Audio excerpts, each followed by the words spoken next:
जिसको ना दे मौला उसको दे आसिफुद्दौला। तो ये एक कौल आसिफुद्दौला का उनके दरबारी कहते हुए जा रहे थे, तभी एक फ़कीर ने ये बात सुनी और वो हंसने लगा।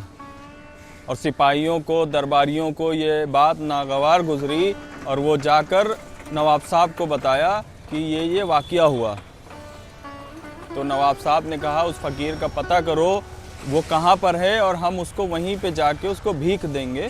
तो नवाब साहब निकले और पूरी आवाम में तरबूज तकसीम करने, बांटने।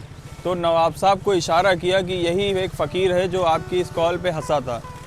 तो नवाब साहब ने सबको तरबूज बांटे और जब उसका नंबर आया तो उसको बड़ा तरबूज दिया। और फिर उसके आगे बढ़े, उस एक फ़कीर और था, उसको छोटा तरबूज दिया।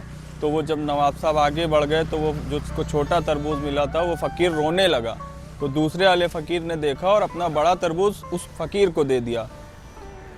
फिर दूसरा दिन गुजरा, नवाब साहब फिर बांटने निकले, फिर देखा कि वो फ़कीर बैठा हुआ है। तो उसके पास गए और कहा कि कल हमने तुम्हें हीरे जेवरात से भरा एक तरबूज दिया था इतना बड़ा, फिर भी तुम भीख मांग रहे हो। तो उसने कहा कि आपने जो बगल वाले एक फ़कीर को छोटा तरबूज दिया था, उसके यहाँ खाने वाले 4 लोग थे, तो हमने अपना बड़ा तरबूज दे दिया क्योंकि मैं अकेला खाने वाला था।